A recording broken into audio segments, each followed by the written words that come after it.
আসসালামু আলাইকুম। কেমন আছেন আপনারা?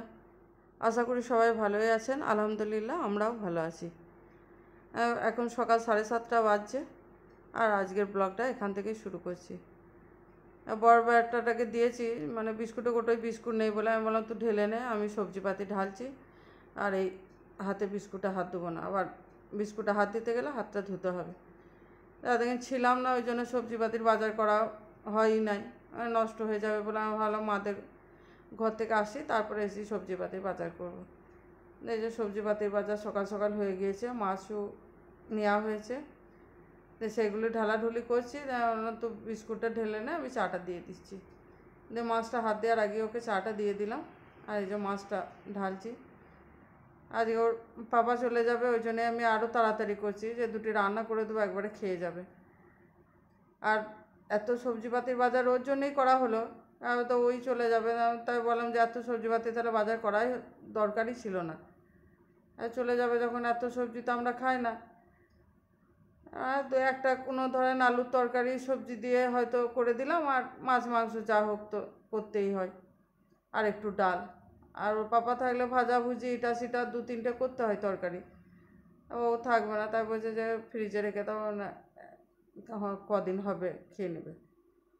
লাউ টাউ এগুলো সবই নিয়ে আসা হয়েছিল, মানে ওই পছন্দ করে এইসব সবজি। যাদের শাকটা বাচ্ছি, একটু শাকও করে দেবো তাড়াতাড়ি করে।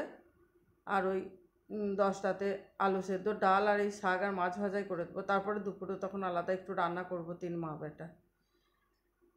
বড়টাকে জিজ্ঞাসা করে নিলাম যে দাদা তোর পাপা চলে যাবে, আমি দুটো ভাতই রান্না করবো, তা 10টায় খাবি? দিয়ে বলে ঠিক আছে মা। ওরা দেখে যে যদি মায়ের কষ্ট হয়, ওই জন্য ঠিক আছেটাই বললে, মানে ও না অতটা ভাত পছন্দ করে না বড়টা আমার। ও ভাতে ভক্তিটা খুব কম, ও রুটি পরোটা এটা সেটা খেতেই বেশি পছন্দ করে। আর ছোটোটাকে যাই দিই ভাত খেতেও ভালোবাসে 10টাতেই, তবে আমাকে খাইয়ে দিতে হবে, কিন্তু মাছ আছে ওই জন্য চুপ করে বসে আছে। দেখেন আমি খাইয়ে দেবো তবে খাবে। দেখেন ভাত টাত খাওয়াও হয়ে গিয়েছে, চান করাও হয়ে গিয়েছে। দিয়ে ছেলেতে সেই ক্যান খাবো করে কদিন ধরে মাথা খারাপ করছিল। একটা কোল্ড ড্রিঙ্কস ভরে ভরে রাখা ছিল ফ্রিজে, খেয়াল করে নেয় মাদের বাড়ি চলে গেছি, দেখছি ভালোই আছে, মানে ডক টক সবই ঠিকই আছে। ওই সেই দিনে রাত্রে কিনেছিলাম, যে মানে আব্বাদের বাড়ি যাওয়ার আগের দিনে, যে যাই একটু আধটু খাওয়া হয়েছিল, সিল করেছিল, ভালোই ছিল। সেটি খেতে খেতে মনে পড়ে গেছে, বলছে মা ক্যান খাবো ক্যান খাবো। ক্যানেতে যে কিসের ঝোঁকে জানে, একই কোল্ড ড্রিঙ্কস, শুধু ওই টিনের কোটোটার জন্য অত ঝামেলা। আমার বাবা অত ঝামেলা করার দরকার নাই, নিয়ে আয়গা দেখাগা। দাদা দুজনায় দুটো নিয়ে এসেছে, খাচ্ছে। আমি তা বললাম যে দাদা একটা ক্যানে আছে 330 ml করে, আমরা দুটোতে 660 ml। যে টাকায় ওই 660 ml খেয়ে কিনলি সেটা 2 লিটার হয়ে যেত। বলছি বলে চুপ করে আছে, কিছু সাড়া দিচ্ছে না। দাদা দেখেন দুপুরের আমার তরকারি ওই ঝিঙে আলু বিনস টমেটো দিয়ে একটা তরকারি করে মাছ ভাজা দিয়ে দিলাম। আর ওই 10টারই একটু শাক আছে, 10টায় যা খেয়েছে খেয়েছিলাম, ছেলেরা খায় নাই শাক, ওর পাপাকেই দিয়েছিলাম আর আমি একটু নিয়েছিলাম। আর যে দুপুরে শাক আর 10টার ডালও আছে একটু, আর একটু শুধু করলা ভেজে নিয়েছিলাম। এটা একটু কাঁচা পেঁয়াজ মাখিয়ে নেবো খাওয়ার সময়। দুধটাও এবার বসিয়ে দেবো, আমার চান টান করা হয়ে গিয়েছে। দুধটা বসিয়ে দিই, তারপরে ওটা আপন মনে হবে 3 মা বেটে ভাত খেয়ে নেবো। এখন আর এই রান্নাঘরে দুপুরের সময় না ভাত খাওয়া যায় না, মানে এত তাপ লাগে। বাইরেতেই খাবো মেঝেতে, আর দুধটা বসানো থাক, আর 3 মা বেটে খাওয়া দাওয়াটা করে নিই।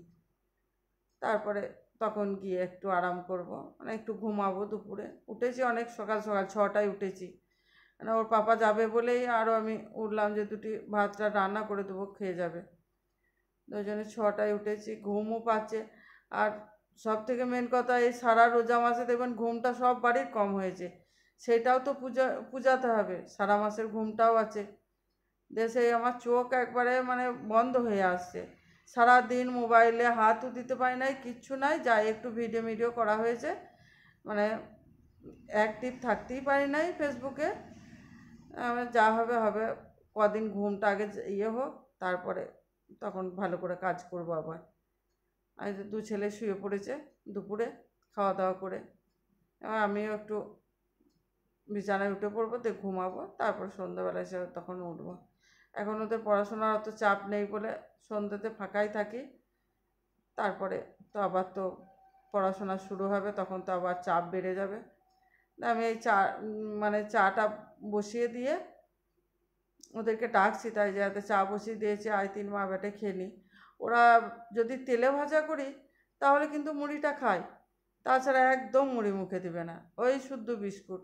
হ্যাঁ রে, সব সময় ওই বিস্কুট খাচ্ছি, শরীর খারাপ করবে। সকালে খেলি আবার সন্ধ্যে খেলি, সে আমি বললে কি হবে, ওরা তো শুনবে না। ও মুড়ি খাবেই না, আমাকে বলছে তাহলে ঝাল মুড়ি করে দাও, এই করে দাও। মানে বাবা আমি ওসব পারবো না, তাতে দুটি মুড়িতে চানাচুর দিয়ে দিচ্ছি, যদি খাস তো খা, না খাস তো না খা।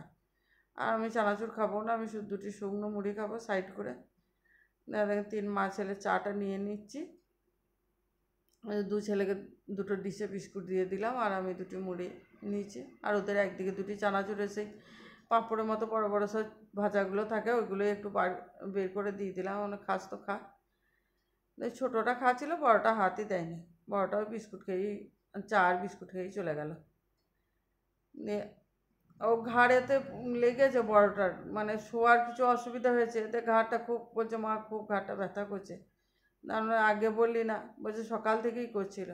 তাহলে একটু মালিশ টালিশ করে দিতাম। দেখে রাত্রে খাওয়া দাওয়া হয়ে গেছে, মশারি টাঙিয়ে দিয়েছি, ছেলেরা সব বিছানায় উঠে পড়েছে। আর আমি ওইতে গ্রিলের, এই সিঁড়ির গ্রিলটায় তালা লাগানো হয় না, সিঁড়ির গ্রিলটা তালাটা লাগিয়ে দিই, তারপরে আমিও বিছানায় উঠে যাব। আমি বিছানায় উঠে গেলেও এখনও এত তাড়াতাড়ি মানে ঘুম হবে না, কারণ আমার নিজের কাজ আছে এবার মোবাইলে, মানে ভয়েস দেওয়া আছে, এডিটিং আছে, ভয়েস দেওয়া আছে, এইসব করতে করতেই আমার প্রায় রাত 1টা বেজে যায়। কিছুক্ষণ ফেসবুকে অ্যাক্টিভও থাকি। মানে এই কদিন শরীরটাও খারাপ, কাজের চাপও বেশি বলে কোনো লং ভিডিও ছাড়তে পারছি না, কোনো রিলসও ছাড়তে পারছি না। যাক, এখানেই ব্লগটা শেষ করছি।